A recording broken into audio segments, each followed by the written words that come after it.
प्रिय छात्रों, स्वागत है आपका गुरुकुल आश्रम के इस यूट्यूब चैनल पर। बच्चे जी, मैंने आपको क्या किया कि आपका एग्ज़ाम चल रहा है और इसमें देखना और ये पिछले साल का पेपर है, इसको हम बोलते हैं PYQ। आपको कुछ कुछ टर्म नहीं पढ़ाए गए हैं, जैसे आपको अभी 2-6 चैप्टर में नहीं पढ़ाया हूँ, लेकिन देखो इसको मैं ऐसा करता हूँ, इसको पूरा डिस्कस कराता हूँ। इसके बेस पे आपसे सवाल पूछे जाएंगे, आपसे बन जाएगा। आपने संस्कृत में देखा पूरा क्वेश्चन अपना जितना हम लोग पढ़े आ गया। आज आप हिंदी की परीक्षा देने गए हैं, वो जितना पढ़ा दिया हूँ उतना ही आएगा। और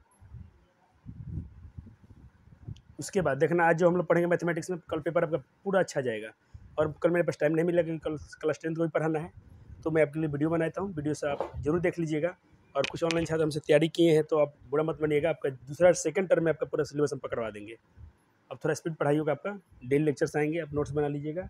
अभी आज की वीडियो से आपको कल के पेपर बहुत फायदा होगा। ये क्वेश्चन सेम ऐसे पूछे जाते हैं, बार बार पूछा जाएगा। परिमेय संख्या का दशमलव प्रसार कैसा होता है? परिमेय संख्या होती है बच्चे जी, जिसे हम PYQ के रूप में लिख सकते हैं। और उसका दशमलव प्रसार बच्चे जी शांत हो जाता है, ठीक है। और कभी कभी शांत नहीं होता है, यानी शांत नहीं होता तो करते जाते बार बार जाते रहेगा, लेकिन शांत होगा या तो रिपीट होगा, शांत होगा या तो रिपीट होगा। तो इसका आंसर क्या होगा? शांत भी हो जाएगा और आवृत्ति होगा। तो अशांत होगा, लेकिन परिमेय संख्या जो PYQ परिमेय संख्या से बोल सकते हैं बच्चे जी, इसको हम बोल सकते हैं जैसे 22/7। ये क्या है? परिमेय संख्या है, लेकिन इसको भाग देने पर करता भी नहीं है, लेकिन परिमेय संख्या है। तो इसका दशमलव प्रसार बच्चा जी टर्मिनेटिंग और नॉन रिपीटिंग, मतलब ऐसा होना चाहिए कि शांत भी हो जाए, या तो पूरा पूरा ये शांत हो जाए, या तो रिपीट करे। तो क्या है बच्चा जी? ये परिमेय संख्या है। अपरिमेय में क्या होता है कि उसका हाँ, और जैसे मैंने बोला पाई बोल क्या है? अपरिमेय संख्या है। लेकिन 22/7 क्या है बच्चा जी? परिमेय संख्या है। इसे हम PYQ लिख सकते हैं। इसे हम PYQ पर नहीं लिख सकते हैं, अगर लिखेंगे तो एक और लफड़ा होगा, जो दशमलव कटे ही ना और रिपीट भी ना करे, तो अपरिमेय में चला जाता है। तो परिमेय संख्या क्या है? जिसका दशमलव प्रसार शांत हो जाएगा। और तो इसका आंसर ये हो जाएगा। आप क्वेश्चन लिखो या ना लिखो, अभी समझ दे रहा हूँ, आप लिख भी सकते हो, जरूर प्रैक्टिस करना अच्छा रहेगा। और देखना इसमें से बहुत सारे क्वेश्चन को पढ़ा दिएगा। इसका आंसर ये हो जाएगा, शांत और अशांत आवृत्ति। अशांत होगा तो रिपीट करेगा, रिपीट नहीं करेगा तो क्या हो जाएगा? अपरिमेय हो जाएगा। लेकिन ये परिमेय का लक्षण है। क्लियर है? ये कैसी संख्या है? देखो बच्चे, दशमलव है, 20, 200, फिर 200। बच्चा जी इसमें संख्या रिपीट नहीं हो रही है, तो ये संख्या रिपीट नहीं हो रही है, तो ये परिमेय संख्या नहीं है। ये क्या है बच्चा जी? अपरिमेय संख्या। बिल्कुल सही टिक किया गया है। जहाँ पर क्वेश्चन गलत होगा हम सही करा देंगे आपका। इनके बीच में कौन संख्या आएगा? तो बच्चा जी इनको बीच में संख्या निकालने के लिए आपको पहले याद कर लेना चाहिए। क्या याद कर लेना चाहिए? आपको याद ये रखना चाहिए कुछ रूट्स की वैल्यू। जैसे √2 का वैल्यू होता है 1.41, √3 का इतना होता है, √5 का इतना होता है, √6 का इतना होता है, √8 का इतना होता है, √10 का इतना होता है। इतना सबका काम चल जाएगा। आपसे अब पूछा गया पेपर में आपसे कि √2 और √3 के बीच में कौन आएगा? तो √2 का वैल्यू क्या है बच्चा जी? 1.41। और √3 का वैल्यू कितना है? 1.732। अब इसके बीच में क्या है? चेक करो, इनके बीच में क्या आ जाएगा? 1.46, 1.46 हो सकता है, 1.56 वो भी हो सकता है। क्या पूछा है? नहीं है पूछा है। ओहो, अच्छा क्वेश्चन है। तो ये भी हो जाएगा, ये भी हो जाएगा। 1.73 हो सकता है, 76 तो नहीं आएगा, 1.66 आ सकता है। तो ये नहीं होगा, ऑप्शन सी सही है। ऑप्शन सी इसका आंसर सही हो जाएगा। बिल्कुल आसान है प्रश्न बच्चे, थोड़ा सा वैल्यू आप याद करनी चाहिए, और रूट की वैल्यू याद करने से आपको फायदा भी होता है। चलो, इसको PYQ के रूप में लिखना है। अच्छा है, बहुत सिंपल है, चलो कर लेते हैं। 1.03 को हम परिमेय संख्या के रूप में लिखना चाहते हैं। 1 अब इसके आधार पर आपसे कुछ भी पूछा जाएगा, आप बिल्कुल अब कर देना। थोड़ा यहाँ करता हूँ, 1.03 PYQ के रूप में लिखना है। तो बस दशमलव गायब करेंगे हम। दशमलव गायब तो क्या हो जाएगा? इतना। और दशमलव के बाद देखिए मैं क्या बता रहा हूँ, पूरा संख्या लिख दीजिए, ठीक है। दशमलव है तो 1 लिखिए। इसके बाद कितनी संख्या है? 2, 2 0। अब इसी क्या ये कटने वाला है? क्या ये कटने वाला है क्या?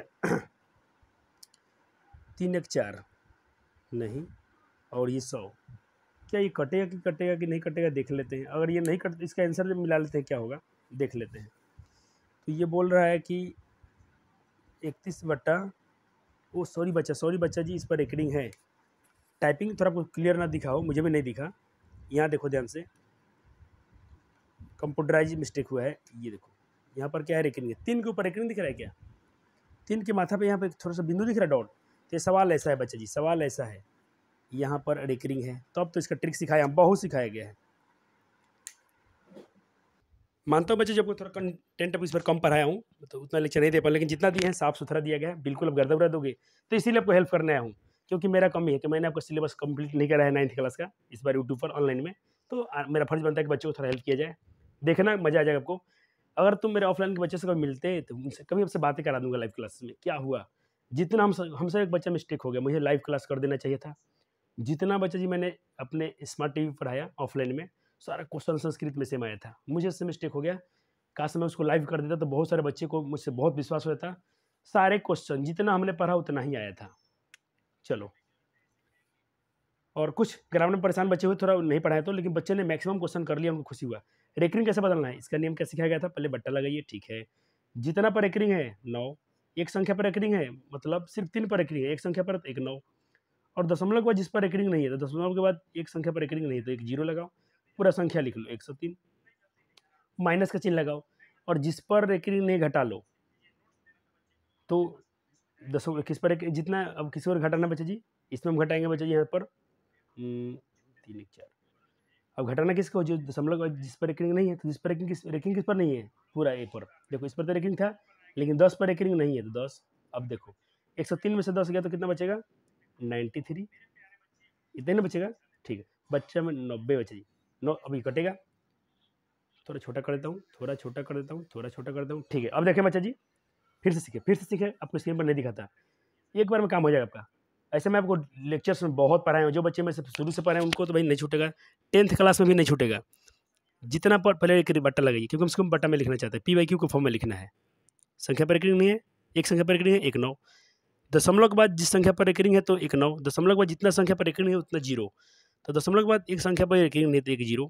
अब पूरा संख्या लिख ले 103, माइनस लगा दें, जितना पर रेकरिंग नहीं घटा लें, तो 10 पर देखिए बच्चे इस पर रेकरिंग नहीं है तो घटा लीजिए, तो क्या बचेगा 93, इनमें से घटाएंगे तो बट्टा में क्या 90, क्या ये कटेगा, 3 से कटने लायक है बच्चा जी, 3 से कटेगा, ये कट जाएगा 3 3 के 9 और 3 कम 3 31 बार में, और ये कट जाएगा 30 बार में, तो आंसर आ रहा है 31/30। सर एक नंबर के लिए इतना करना पड़ेगा, हाँ बच्चा जी, इसीलिए तो इसको मैथ बोला जाता है। तो क्या ऑप्शन में आपको मिल रहा है क्या, 31/30, ऑप्शन ए। 4 नंबर का बच्चा जी हो गया आपका, ऑप्शन ए सही हो जाएगा, 4 नंबर का ऑप्शन ए सही हो जाएगा। चलो अब आते हैं 5 नंबर सवाल पर। ओहो देखो, रूट की संख्या याद करने से एक और फायदा हो गया। चलो अब मैं थोड़ा जूम करूँ सवाल देखने के लिए बच्चे जी को, क्या जूम नहीं करता हूँ, आपको पेपर ऐसे दिखा दूंगा। 6 नंबर सवाल देखिए, 6 नंबर, 6 नंबर कहते हैं कि √6 का मान क्या होता है। तो भाई √6 का मान तो अभी आपको लिखवाया था ना, √6 का मान होता है 2.2499। ये दिख रहा है √6 का मान, ये टिक मार दो, ऑप्शन ऑप्शन सी। तो बच्चों आपको याद करना पड़ेगा, इसको निकालने का भी तरीका है, क्लास 8 में सिखाया गया था आपको। अब 6 नंबर देखिए, निम्नलिखित में कौन परिमेय संख्या है, निम्नलिखित में कौन परिमेय संख्या है। 6 नंबर सवाल आपने देख लिया, लिख लिया, देख लो, लिख लो, देख लो, लिख लो, अभी समय है, आप करना, कल पेपर होगा आपका, तब तक आप इसको रिवीजन करना, आपका पेपर सही जाएगा। सेम इसके आधार पर क्वेश्चन नए नए आएंगे, आप बना लेंगे। आप मैथ में यही करना चाहिए, PYQ बनाओ, आपके काम हो जाएंगे बच्चे जी। अगर आपसे प्रीवियस ईयर क्वेश्चन बन जाते हैं पिछले साल का, तो इस साल ही बनेगा। देखो दोस्तों, इसका बोला कि कौन इसमें से परिमेय संख्या है, तो परिमेय संख्या जिसका वर्गमूल निकलेगा। तो देखो बच्चे जी, अगर हम बात करें 5.76, ठीक है, तो बच्चे जी इसका ये परिमेय संख्या है, क्योंकि ऑप्शन बाकी हम चेक ही नहीं करेंगे, क्योंकि हमने 5 से 76 का वर्गमूल निकाला है। थोड़ा देर के लिए दशमलव भूल जाओ, थोड़ी देर के लिए दशमलव भूल जाओ, तो क्या मैं 5 से 76 का वर्गमूल निकाल सकता हूँ, 24 आता है ना बच्चे जी, 24 आता है ना, गुना कर लो, 4 चौका 16, 4 दूना 8 1 9, 2 चौका 8, 2 दूना 4, 6 9 8 17, 4 1 5, 5 से 76 दशमलव है तो कोई बात नहीं, तो इसका वर्गमूल आ जाएगा बच्चे, 2 पॉइंट कुछ आएगा, 2.4 आएगा, तो ये इसका हो जाएगा, बिल्कुल इसका हो जाएगा। चलो, तो इसका आंसर ए हो गया, जिसका वर्गमूल निकल जाए परिमेय संख्या, 6 का ए होगा। पाई क्या है, तो पाई अपरिमेय संख्या है। पाई क्या है, 7 का बी हो जाएगा, अपरिमेय संख्या है। 8 ए का जोड़ प्रतिप अवयव क्या है, ये क्वेश्चन मिस्टेक हो गया लिखने में, यहाँ होना चाहिए कि एज ए का एज प्रतिलोम क्या है। 8 नंबर क्वेश्चन काटा रहे हैं बच्चा जी, 8 नंबर, 8 नंबर काटा रहे हैं। चलो थोड़ा बड़ा ही कर देते हैं, मुझे बार बार हाथ में उठाना पड़ता है पेपर को। चलो 8 नंबर, सादा पेज ले लेता हूँ, जल्दी जल्दी कराता हूँ। चलो 8 नंबर अपने सवाल देख लिया था। ए का एज प्रतिलोम, तो इस प्रतिलोम बच्चे जी अपने एडिटिव इन्वर्स कहाँ पढ़ा था अपने छोटी क्लास में। एक मान लीजिए 8 नंबर सवाल, ए का एज प्रतिलोम पूछा है, ए का एज प्रतिलोम क्या होगा, तो इसमें कैसे संख्या जोड़े कि जीरो हो जाए, तो ए में क्या जोड़ोगे माइनस ए जोड़ो, क्योंकि ए में से गया जीरो, तो 8 का आंसर क्या होगा बच्चा जी माइनस ए। आपका ये वाला ऑप्शन डी हो जाएगा, ऑप्शन डी। ऑप्शन डी में दिया है माइनस ए, थोड़ा मैं ये पेपर पुराना हो गया है, यहाँ दिया है माइनस ए। 9 कहता कि ए बी से बड़ा है, बी सी से बड़ा है, तो कौन सा कथन सही है, ए सी के बराबर कभी नहीं, ये ऑप्शन ए सही हो जाएगा, ऑप्शन ए सही हो जाएगा।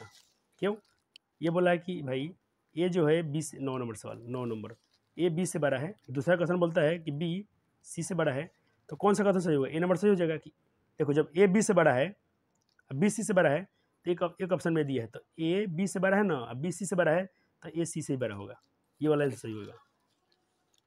ये लॉजिक वाले क्वेश्चन है बच्चे, थोड़ा आपका माइंड टेस्ट हो जाता है इसमें, आपको आता है कि नहीं आता है। 10 नंबर बोला है कि ए बी बराबर ए सी, तो ए बराबर 0, बी बराबर सी, या इसमें से क्या होगा देख लेते हैं क्या होगा। ये भी लॉजिक वाला क्वेश्चन है, थोड़ा बेसिक मैथ है इसमें।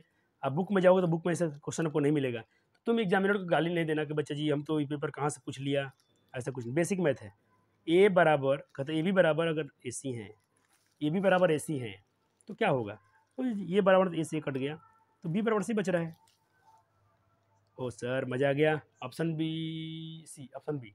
10 का बी हो गया, 10 बन गया। चलो 11, दो पूर्णांक का भागफल क्या होता है, दो पूर्णांक में भाग दोगे, दो इंटीजर का भागफल क्या होगा, पूर्णांक होगा, परिमेय होगा, अपरिमेय होगा, तो परिमेय हो जाना चाहिए, पूर्णांक तो होगा नहीं। दो पूर्णांक का जोड़ पूर्णांक होता है, दो घटाव पूर्णांक होता है, भाग में पूर्णांक नहीं आएगा, कभी कटेगा कभी नहीं कटेगा, परिमेय मान के चलो परिमेय हो जाएगा, ऑप्शन बी हो जाएगा। 11 हो गया।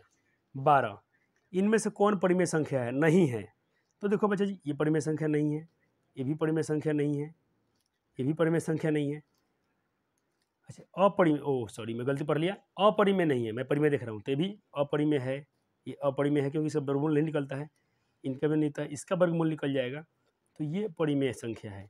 कैसे, 3√2, देखो ऐसा भी चाहिए, करनी में लिखा है, करनी में कर्ष में यहाँ पर 3 है और ये 8 है, तो कैसे टूटेगा बच्चे जी, यहाँ पर 3rd है, 8 को तोड़ोगे 2 2 2, तो बच्चे जी आप कह सकते हो 2 कितना है 3, 2 के पावर 3, तो बच्चे जी करनी से स्क्वायर, जिसे स्क्वायर से रूट करता है तो करनी से 3 से ये कट जाएगा, सिर्फ बचेगा 2, तो 2 क्या हो गया परिमेय संख्या।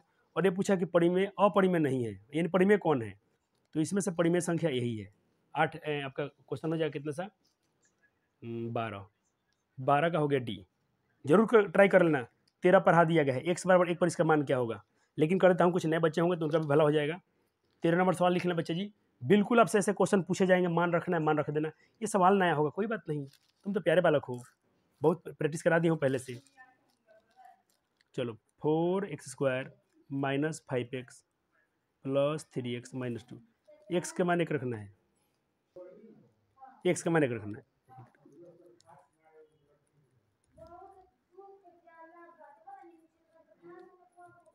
4 5 एकम, देखो एक्स का मान अगर रहता है 1² 1 होता है तो 4 एकम 4, एक्स का मान 4 5 एकम 5, 3 एकम 3 माइनस 2। अब हिसाब कैसे करो, तो यहाँ बदमाश लगता है, बदमाश क्या होता है, जोड़ है तो जोड़ दो, घाटा वाले घटाव में करो, तो जोड़ में कौन है 4 3, तो 4 3 कितना हो जाएगा 7, घटाव में कौन है 5 और माइनस 2, तो -5 माइनस 2 क्या होता है -7, 7 में 7 गया 0, तो इनका आंसर हो गया बच्चा 0, यानी अपने एक रखा तो 0 है, ये सही हो जाएगा। ये सब देखो गोला घेरा हूँ तो पहले पढ़ा दिया हूँ, 14 पढ़ा दिया हूँ, 15 पढ़ा दिया हूँ, अब 15 कहता पी वाई कहता कि बहुपद गुणनखंड होगा तो p माइनस बी बराबर 0, तो देखो 15 क्या हो जाएगा, यानी 14 हो गया, x माइनस से बहुपद गुणनखंड है तो p ये क्या होगा, और ये कोई चीज़ किसी का फैक्टर होता है तो शून्य के बराबर होता है, तो ऑप्शन बी हो जाएगा, ये कंसेप्ट है, अपने पढ़ा था फैक्टर थ्योरम, गुणनखंड पढ़ा है, वहाँ से क्वेश्चन डायरेक्ट पूछ लिया गया है। 15, पी ऑफ वाई बराबर कोई गुणनखंड है, उसके बहुपद पी वाई के लिए p माइनस बी बराबर 0 कब होगा, तो चेक करते हैं कब 0 होगा, इसमें तो रही जब माइनस बी रख दोगे तो 0 नहीं होगा, माइनस बी यहाँ रखोगे तो भी 0, वाई का मान 0 नहीं होगा, लेकिन वाई का मान यहाँ पर अगर माइनस बी रख दोगे तो ये 0, ऑप्शन सी हो जाएगा। 15 का सी क्यों हो जाएगा मैं बता रहा हूँ, आपने 15 नंबर क्वेश्चन देख लीजिए, लिख लीजिए अपने नोट्स बुक में, ये प्रैक्टिस कर लीजिए, आपको कल बहुत राहत मिलेगा, मैं लिख के दे रहा हूँ, भरोसा करना चाहिए आपको। 15 का सी क्यों होगा मैं देख बता रहा हूँ, सी क्या दिया है, Y plus B, Y plus B, और वाई हमने क्या लिखा है, पी एफ वाई जो मेरा है क्या है, पी माइनस बी है। यहाँ पर वाई का मान माइनस बी दे रहा है, तो माइनस बी प्लस बी, और जीरो होना चाहिए। तो अब देखो बी में से बी गया, जीरो बच गया, तो बिल्कुल सही है ये वाला सी। 16 कहता पी एफ एक्स में एक्स माइनस 6। देखो बच्चा जी यहाँ पर या तो क्वेश्चन की टाइपिंग मुझे गलत लगता है, शेषफल क्या होगा। कहता किसी बहुपद में एक्स माइनस 6 से भाग देने पर शेषफल क्या होगा, इसमें मैं कुछ कमेंट नहीं कर सकता, मुझे क्वेश्चन एरर लगते हैं ये। वाई माइनस एक्स से भाग देने पर शेषफल क्या होगा, तो एक से बचे शेषफल जब भी भाग एक से भाग देंगे तो शेषफल तो कभी एक तो आएगा नहीं, ये नहीं आएगा, ये होगा नहीं, ये ऑप्शन ये हो जाएगा, शेषफल हमेशा छोटा होता है। और सी से भाग देंगे बच्चे तो यहाँ भी सी तो होगा नहीं, ये होगा नहीं, और ये दोनों में से कोई होना चाहिए 16 का, तो मैं 16 वाले छोड़ देता हूँ, मुझे डाउट है, क्वेश्चन में रहने दो, ये डाउट से। 17 क्लियर है, ये हो जाएगा। 18 19 20 बनवा दिया गया, फिर भी थोड़ा सा रिवीजन करा देता हूँ जल्दी से। कहता है कि इसका गुणांक क्या होगा, 2x क्यूब इतना माइनस 5 में एक्स का गुणांक क्या है, एक्स का गुणांक पूछा है। देखो अच्छा क्वेश्चन नहीं है, भुतलवा देगा ये सवाल, बच्चे लोग का दिमाग खा जाएगा, जो थोड़ा जल्दी में करेंगे गलती मार के आएंगे, और जो ये आराम से पढ़ेगा, मैथ है, मैथ में आराम चल, बिल्कुल जल्दीबाजी नहीं करना है। ये हिंदी नहीं है, ये संस्कृत नहीं है, इतना आसान भी नहीं है, इसीलिए इसको मैथमेटिक्स बोला गया है। तो सवाल में कैसे लिख रहा हूँ, कितना नंबर, 18 नंबर, 18 नंबर। देखिए बच्चा जी, सवाल है 2x cube minus x square minus 5 में x का गुणांक क्या है। तो बच्चे देखो, अगर पूछेगा एक्स क्यूब का गुणांक, अगर पूछेगा एक्स क्यूब का गुणांक तो 2 कहेंगे, एक्स स्क्वायर गुणांक पूछेगा तो 1 कहेंगे। एक्स तो इसमें है या नहीं है, तो जब एक्स है नहीं तो इसका मान क्या होगा, 0 होगा, वो टर्म में नहीं है तो 0 होगा, ऑप्शन डी सही हो जाएगा। 19 एक्स स्क्वायर में घात क्या है, तो बच्चे घात क्या होता है, घात आपको पढ़ा दिया, घात होता है बहुपद के सबसे चर की वेरिएबल की सबसे हाईएस्ट, आपको इंग्लिश में पढ़ाया था, highest common of variable, highest power of variable, चर की अधिकतम घात बहुपद की घात कहलाती है। तो क्वेश्चन क्या है, 19 नंबर सवाल दे दिया गया है x square of x square minus 1 में पूछा जा रहा है इसका घात क्या है। तो पहले तो इसको सिंपल करना पड़ेगा, 2 कहोगे तो गलत हो जाएगा, और सिंपल करो तो इनमें गुना करोगे तो हो जाएगा 2 2 एक्स की पावर 4, और एक्स स्क्वायर में एक्स गुना करोगे तो एक्स स्क्वायर। तो इसमें बड़ा घात कौन है, ये तो 2 छोटा है, 4 बड़ा है, तो 4 हो जाएगा आंसर इसका, बहुपद की घात क्या हो जाएगी 4, ये हो जाएगा, ऑप्शन बी हो जाएंगे सही। इनमें से कौन बहुपद नहीं है, तो जिसका चर की घात पूर्ण संख्या नहीं होगा, पूर्ण संख्या है बहुपद है, और भाई स्क्वायर है, ये बहुपद है, स्क्वायर से रूट कट जाएंगे, स्क्वायर से रूट कट जाएंगे तो बहुपद है। ओ माय गॉड, सवाल तो आपका ये है,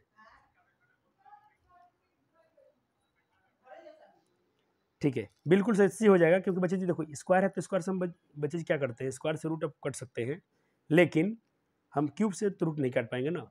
और ये बहुपद है, क्योंकि चर की घात क्या है, पूर्ण संख्या है, यहाँ भी चर की घात क्या है, पूर्ण संख्या है, यहाँ भी चर की घात पूर्ण संख्या है, लेकिन ये बहुपद नहीं है, क्यूब है तो क्यूब से भाई कभी स्क्वायर रूट कटने का सवाल ही नहीं है, तो ये बिल्कुल सी हो जाएगा। तो 20 का भी सी हो गया। आपको 20 क्वेश्चन क्या देखना, इस पर आधारित अब सेम ऐसा ही पेपर आएगा, इस पर क्वेश्चन रहेंगे, नए नए रहेंगे, बना देना। और मैथमेटिक्स में वही बच्चा अच्छा होता है जो कंसेप्ट जानता है, बनाना जानता है, रटने वाले तो फंसेंगे भाई। और मैं तुमको क्वेश्चन थोड़ी दे दूंगा वायरल पेपर जाओ लिख बना के जाओ, ऐसा कभी काम किया नहीं गया अपने कोचिंग में, ऐसा होगा भी नहीं। कहता कि यदि क्यू एक्स इतना का, क्यू का मान 3 रख दे, अरे बाबू रे 3 रख दे, जहाँ जाए से तहाँ क्यू रख दे, माना जाएगा।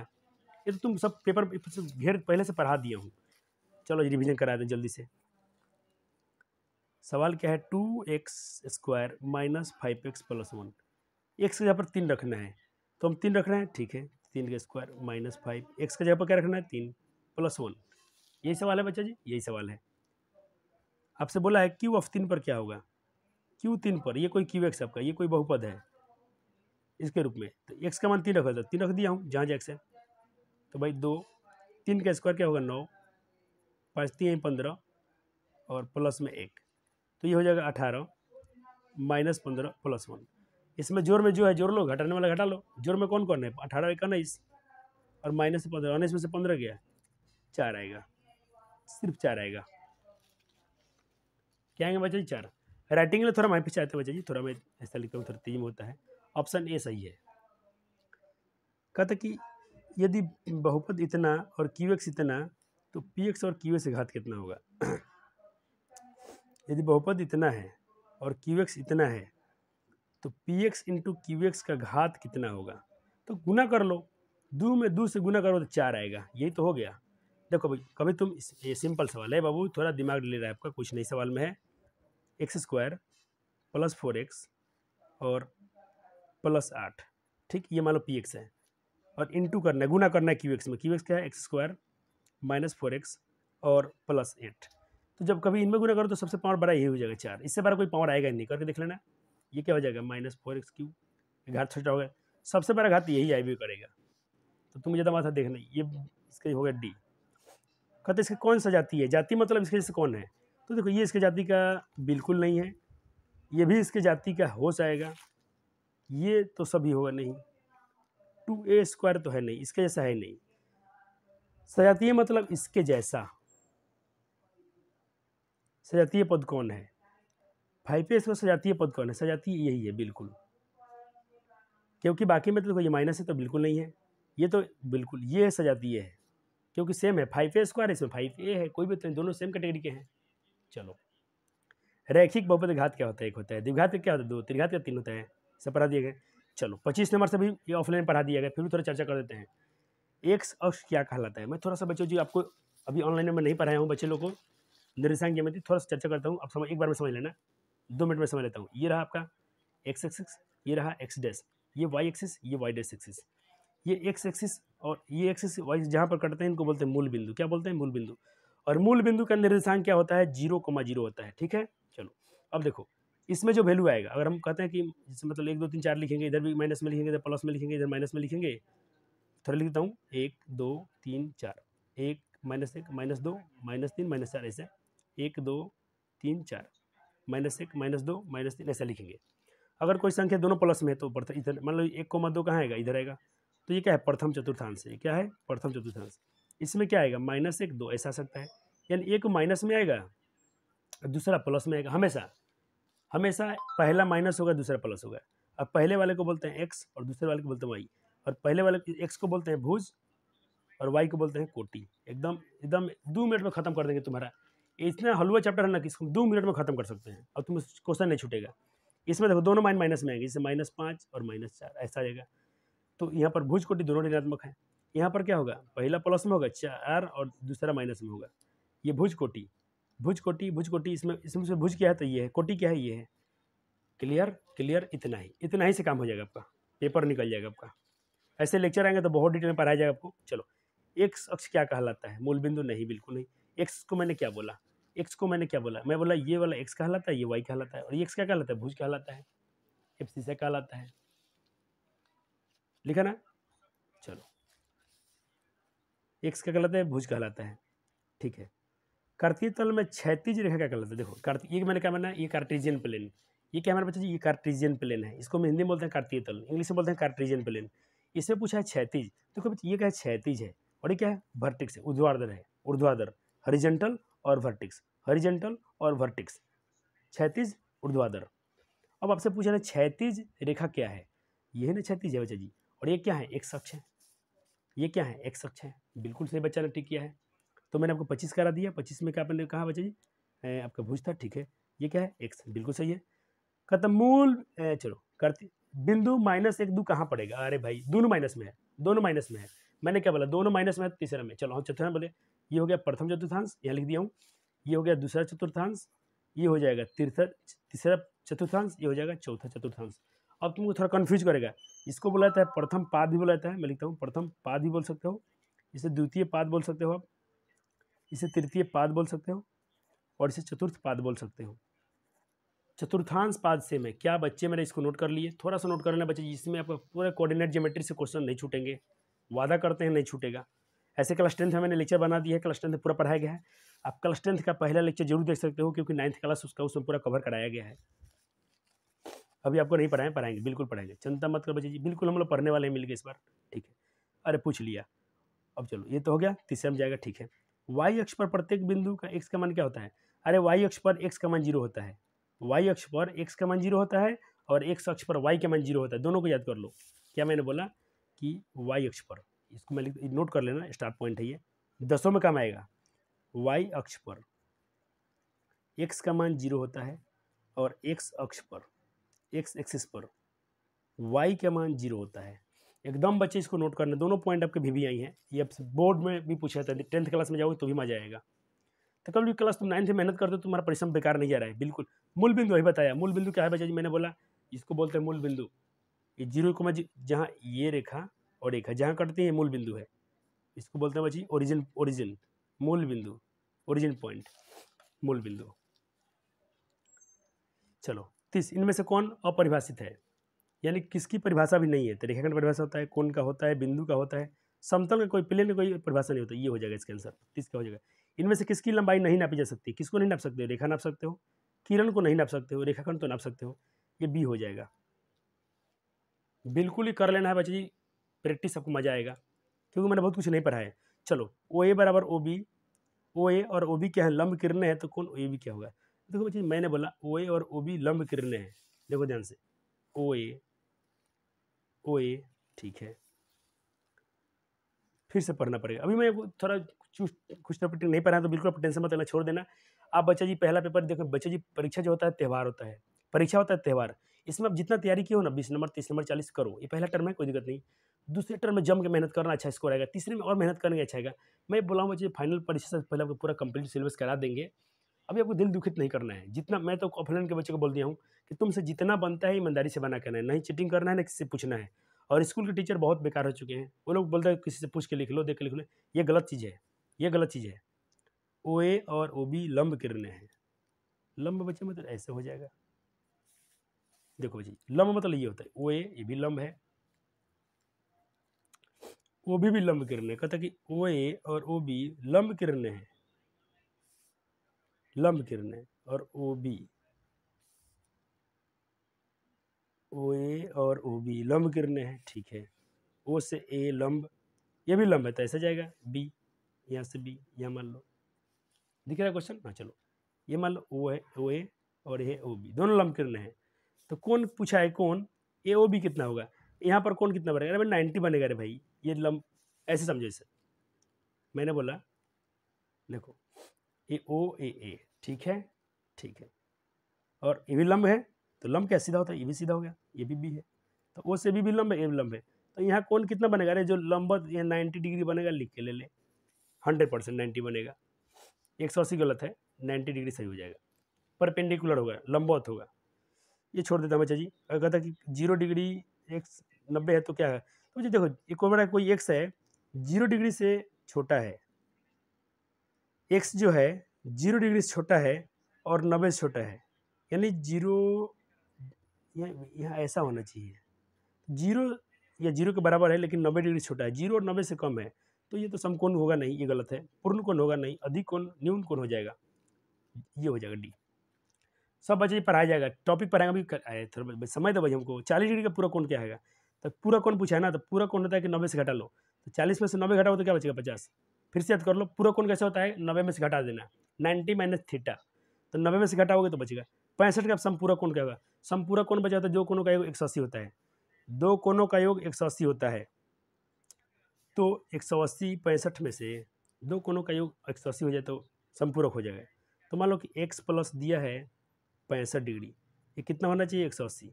तो x कैसे निकलेगा? तो 180 माइनस 165 डिग्री, घटा लो, 10 में से 5 गया 5, और 7 में से 6 गया 1, और ये 0, 10 में से 5 गया 5, 7 में से 6 गया 1, और 1 की 1 हो, यहाँ 0 था ना, यहाँ कुछ नहीं है।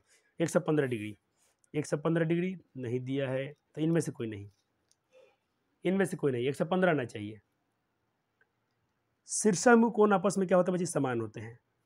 यदि दो कोण रैखिक युग्म में हो तो परस्पर होते हैं।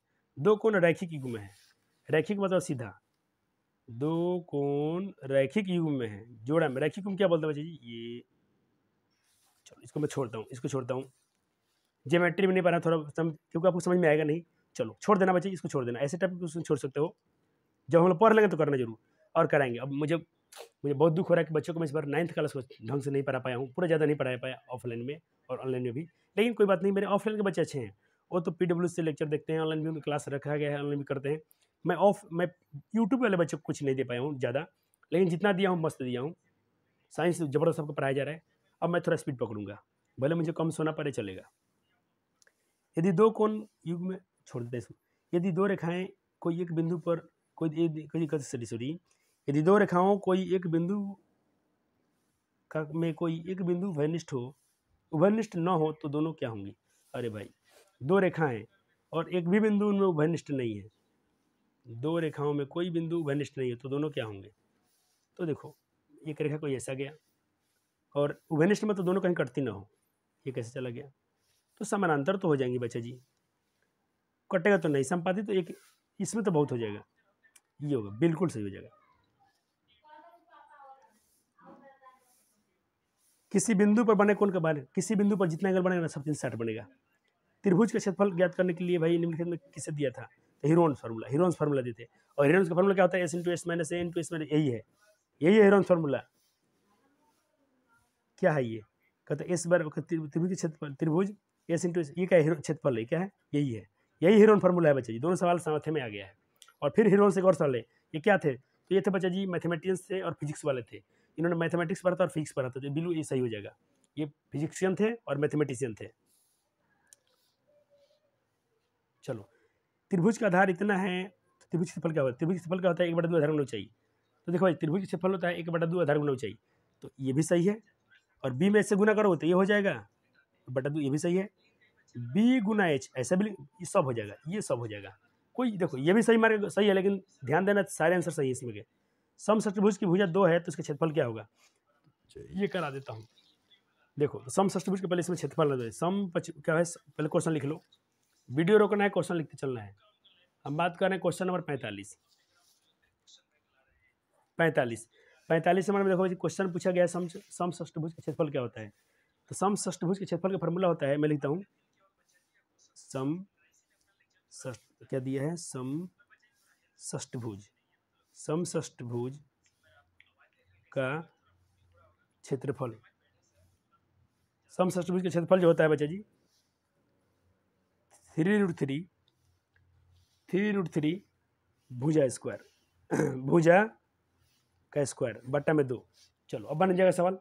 तो 45 में क्या दिया है? 3√3 भुजा का स्क्वायर, भुजा कितना दे दिया है? 2 सेंटीमीटर, तो 2 का स्क्वायर बट्टा में 2। सॉल्व कर दो, आंसर आ गया 3√2, 2 का स्क्वायर क्या होगा बच्चा जी? 4 और बट्टा में 2, काट दो 2 बार में, 2 3 6। अच्छा हाँ, कुछ बच्चे जो इनका बेसिक कमजोर हो, गुना करना नहीं आएगा, वो थोड़ा जो 7 8 ढंग से नहीं पढ़ते हम फंस जाते हैं इसमें, सर गुना कैसे करें?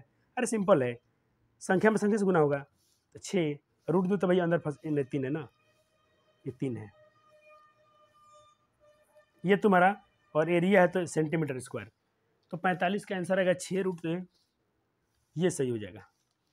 चलो, एक समद्विबाहु त्रिभुज का आधार इतना है, क्षेत्रफल इतना है, तो उसकी ऊंचाई क्या होगी? तो क्वेश्चन नंबर आपका समद्विबाहु त्रिभुज की ऊंचाई पूछा है, ठीक है।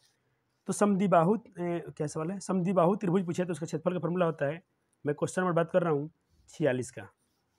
तो एरिया, समद्विबाहु त्रिभुज एरिया क्या होता है? एरिया बोलते हैं, मतलब एरिया क्षेत्रफल का फॉर्मूला होता है, याद कर लेना, 1/2 बेस इंटू हाइट। एरिया कितना दिया है बच्चे? सवाल में पढ़ लो, सवाल लिख लो। एरिया दे दिया है 120, आधार दिया है 30, एरिया दिया है 120, एरिया दे दिया है 120, 1/2, बेस दे दिया है 30, हाइट नहीं दिया है, निकालना है। तो पहले बच्चा जी हम क्या करेंगे, 2 से 30 कहते हैं 15 बार में, फिर 15 से कट जाएगा 8 बार में, तो एच मेरा आ गया 8 सेंटीमीटर या मीटर, जो भी दिया होगा यूनिट लगा लेना, सेंटीमीटर, ये सही है।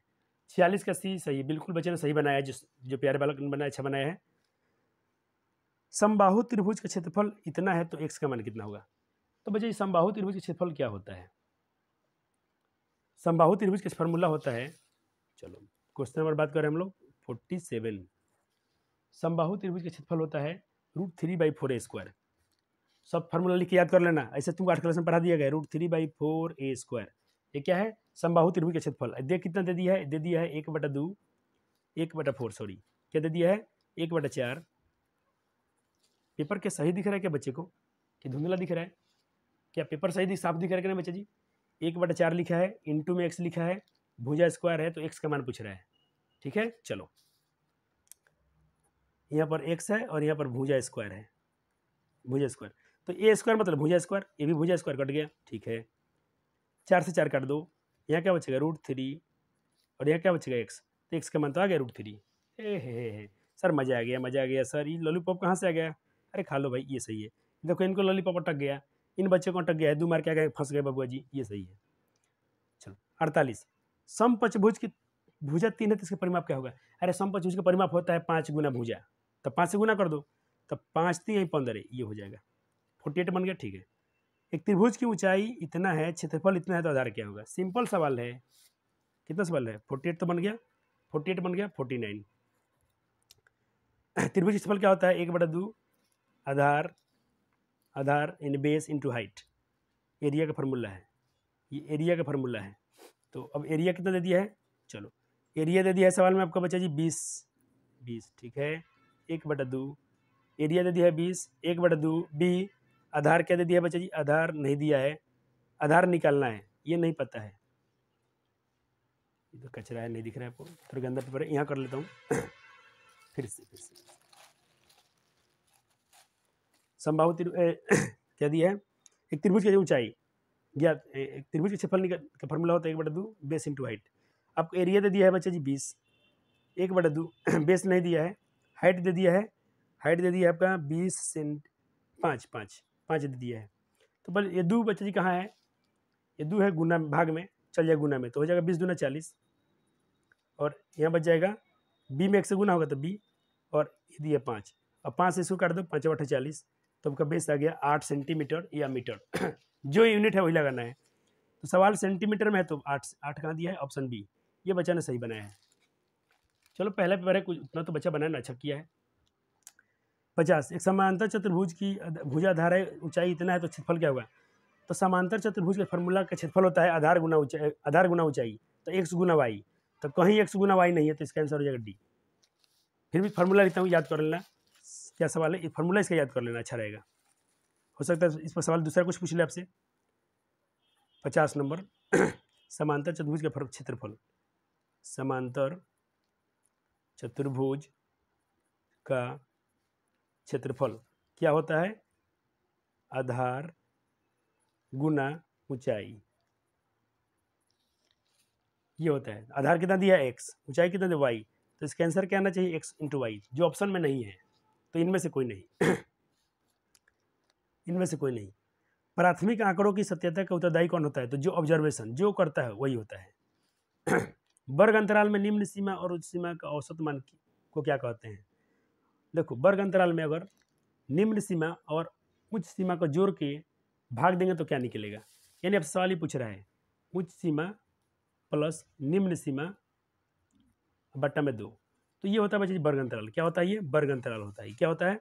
वर्ग अंतराल होता है, जो वर्ग चिन्ह, सॉरी क्लास मार्क सही दिया है, ये होगा क्लास मार्क होता है, वर्ग चिन्ह होता है वर्ग अंतराल। बड़े और छोटे को जोड़ो और 2 से भाग दे दो तो उनका वर्ग चिन्ह आएगा, क्लास मार्क आ जाएगा। ये इस कहता कि 53 में ये कोई आंकड़ा दिया गया है। 2 की बारंबारता कितनी है? 8वीं क्लास में पढ़ा गया था। 2 कितने बार है? चेक करो ना भाई, पूछ रहे। यहाँ में लिखा है बच्चे, दिख रहा है आपको? में दिख रहा है। मैं थोड़ा पेपर सादा एक अच्छा पेपर ढूंढता हूँ, मिल जाता तो अच्छी बात रहेगा, क्योंकि थोड़ा पेपर तो मुझे गंदा लग रहा है, बहुत इसमें डस्ट से है। 1 मिनट प्यारे बालक। चलो दूसरा पेपर ला दिया हूँ, यहाँ देख लो, यहाँ आपको साफ दिख रहा होगा। सवाल कितना था बच्चे जी अपना? ये तो बन गया था ना प्राथमिक, हाँ ये हो गया, ये होगा, ये गलत मार्क है, शिक्षक नहीं होता, ये होता है 52। वर्ग अंतराल ये क्या होता है? वर्ग चिन्ह होता है, अच्छी बात है, वर्ग चिन्ह होता है, सही है। कहता आंकड़े में 2 की बारंबारता क्या है? तो 2 कौन कितने बार आया है? देखो 1 2 3 बार आया है, तो इसकी बारंबारता क्या? 3 हो, ये सही हो गया। यहाँ 3 है बच्चे, ऑप्शन में 3 दिया है, यहाँ ऑप्शन में 3 लिखा है, तो 2 कितने बार आया है? 3 बार आया है। चलो तो 53 भी आपका बन गया, ठीक है।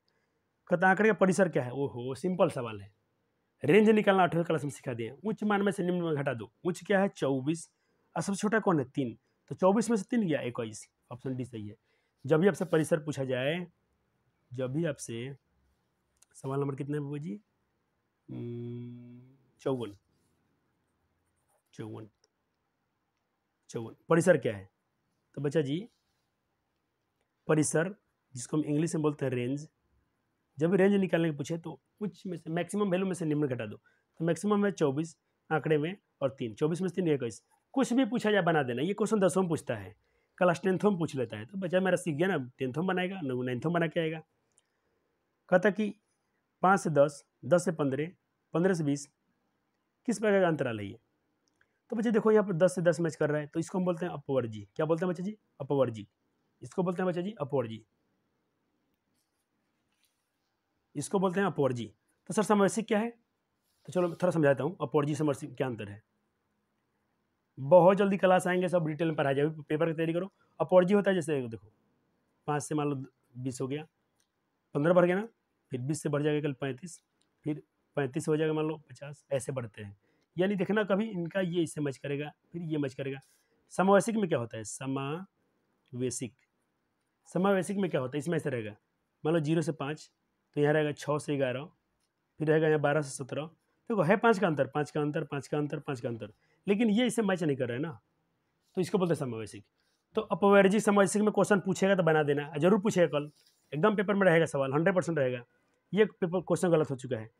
विन्यस्त आंकड़ा किस क्रम में होते हैं? यहाँ बच्चे होना चाहिए। देखो आंकड़ा में थोड़ा आपको पढ़ा दूँ बुक से। देखो आंकड़े कितने होते हैं, देखो डाटा आंकड़े कितने होते हैं। तो एक होता है प्राथमिक आंकड़ा जिसको हम खुद अन्वेषक, देखो अन्वेषक होता है, इसको अन्वेषक मारना था आपको। किसमें मारना था? अन्वेषक। कहाँ गया क्वेश्चन? या टीचर मार दिया था ये सही होगा। अन्वेषक जांच करते हैं इसमें, शिक्षक नहीं करते हैं। अन्वेषक मतलब ऑब्जर्वर जो डाटा खोज रहा है। तो प्राथमिक आंकड़े में ये हो गया। गौण आंकड़ा पढ़ लो, अपवर्गित आंकड़े, ये सब थोड़ा पढ़ लो बच्चे, थोड़ा सा पढ़ लो समय निकाल के। चलो आपको ये पूछना चाहते हैं व्यवस्थित आंकड़े किसे कहते हैं। तो ये क्या लिख दिया है? ये क्या लिख दिया है? ये लिख दिया है विन्यस्त। तो टाइपर से गलती हो गया, टाइपिंग गलत कर दिया, यहाँ पर व्यवस्थित होगा। तो व्यवस्थित आंकड़े में क्या होता है? थोड़ा सा पढ़ लो बच्चे। इसमें बताया गया है कि इसके आंकड़ों में या तो आरोही क्रम में होगा, या तो असेंडिंग ऑर्डर में होगा, या अवरोही क्रम में होगा, या तो बढ़ते क्रम में या तो घटते क्रम में। अब आंसर खोजो। आरोही, आरोही या अवरोही? अवरोही ये हो जाएगा, या तो आरोही या तो अवरोही।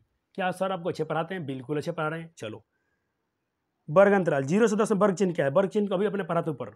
ये वर्ग चिन्ह कैसे निकलता है? दोनों को जोड़ो, 2 से भाग दे दो। तो हम क्या करेंगे बच्चे जी? 11 और 15 को जोड़ेंगे, तो 11 15 कितना? 26। 26 को 2 से भाग देंगे ना, ये सवाल है ना। 0 और 10 को जोड़ेंगे, 10 को जोड़ेंगे तो 10 आया, 0 10 10, 10 का आधा कितना होगा? 5। ये बिल्कुल सही हो जाएगा। वर्ग अंतराल में वर्ग चिन्ह का दूसरा नाम क्या है? तो उसका हम लोग निम्न सीमा, उच्च सीमा, अंतः बिंदु, मध्य बिंदु, दूसरा नाम क्या है? अगर बच्चे जी अपने एनसीईआरटी देखेंगे आप, वर्ग चिन्ह का फॉर्मूला है ऊपरी सीमा बटा निम्न से बटा में 2, ठीक है। कहता कि किसी वर्ग अंतराल के वर्ग चिन्ह के मापने के लिए उस वर्ग का ऊपरी सीमा निम्न सीमा का हम लोग योग का 2 से भाग देते हैं। तो बच्चे इनका तो नहीं लिख रहा है क्या है। क्लास मार्क तो कहते हैं, वर्ग चिन्ह कहते हैं। अच्छा हाँ, कहते हैं इन अंतरालों को मध्य बिंदुओं को वर्ग चिन्ह कहते हैं। मध्य बिंदुओं को क्या कहते हैं बच्चे जी? कितना क्वेश्चन गाढ़े में पूछ लिया जाके। मध्य बिंदु को वर्ग चिन्ह कहते हैं, मध्य बिंदु को। ओहो एनसीईआरटी जिंदाबाद। चलो इसको बोलते हैं बच्चे जी एनसीईआरटी जिंदाबाद। चलो 58 हो गया। अंतव्यापी विधि क्या है? अंतव्यापी विधि क्या है? में वर्ग अंतराल 11 से कोई बात नहीं, 11 से 15 में की लंबाई क्या है पूछ रहे हैं। वर्ग अंतराल में ये क्लास, इसमें 11 से 15 में लंबाई क्या है? तो 4 देखो ना भाई, 11 से 15 में कितना का अंतर है? 4 का अंतर है, 4 का अंतर है, ये हो जाएगा लंबाई। अपवर्जी विधि में 10 से 15 में लंबाई क्या है? तो देखो अपवर्जी में मैंने क्या पढ़ाया था बच्चे जी? सबको लेना है। तो 10 से 15 इसमें वर्ग की लंबाई कैसे निकालेंगे हम लोग?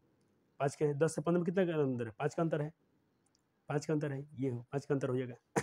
तो इस तरह से बच्चे अपने क्वेश्चन होते खत्म। 60 क्वेश्चन आपसे पूछे जाएंगे, 50 बना के आपको 10 छोड़ सकते हो बिल्कुल, लेकिन आपको इतना पढ़ा दिया कि बच्चे अब इसके बाद क्वेश्चन आप कर लोगे। थोड़ा प्रैक्टिस जल्दी से कर लेना। अब देखो ये पढ़ा दिया कि बीच संख्या निकालना, जाके लेक्चर देखो पढ़ा दिया हूँ, संख्या रेखा पर ये पढ़ा दिया गया है।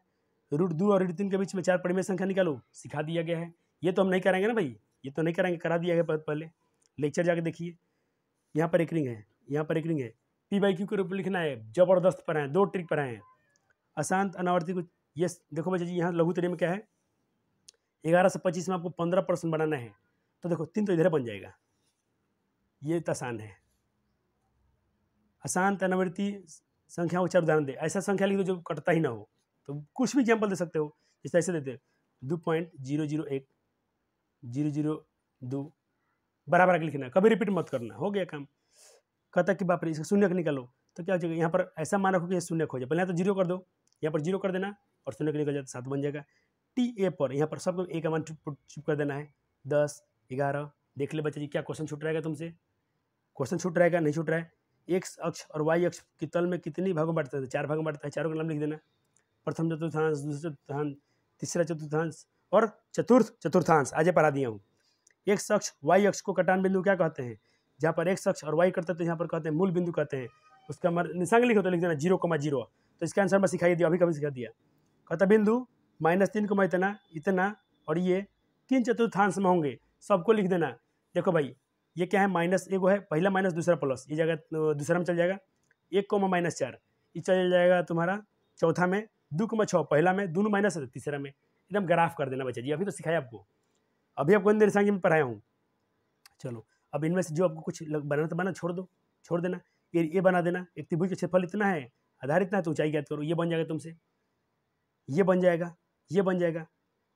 परिसर ज्ञात करें, कहते इस बारंबारता में परिसर की परिभाषा करें, तो परिसर की परिभाषा कैसे लिखना, उच्चतम वर्ग माइनस उच्च सीमा में से निम्न सीमा घटा देते हैं, तो ये हमारा क्या निकलता है, परिसर निकलता है, ये लिख देना है। आंकड़े का परिसर, कहता कि ये आंकड़े का परिसर निकालेंगे और चर का मान 8 की बारंबारता क्या है, तो पहले तो इसका परिसर निकाल देना है। ठीक है, सबसे बड़ा में से घटा दो, सबसे बड़ा कौन है, 13 दिख रहा है, सबसे छोटा कौन है, सबसे छोटा कौन है 6, 7 6 2, 7 में से 2 के 5। ठीक है, अब 8 का बारंबारता पूछा है, तो 8 कितना बार है, 1 बार 2 बार 3 बार 4 बार, तो 8 की बारंबारता 4 हो गया, सिंपल क्वेश्चन बन जाएगा। दीर्घोत्तरीय में देखो बच्चे, इसमें थोड़ा फंसोगे, वो थोड़ा ये पेपर गंदा हो गया, तो दीर्घोत्तरीय मैं आपको यहाँ से दिखाता हूँ। चलो यहाँ देख लो, यहाँ देख लो, दीर्घोत्तरीय यहाँ से देख लो। √6 का शुद्ध मान दशमलव तक निकालो, तो दशमलव में इसका वर्गमूल निकालना है, दशमलव वर्गमूल निकालना है आपको। ठीक है, 1/7 का आवर्त दशमलव अर्थ के में प्रसार कैसा होगा, और इसके आधार पर इसका मान निकालो।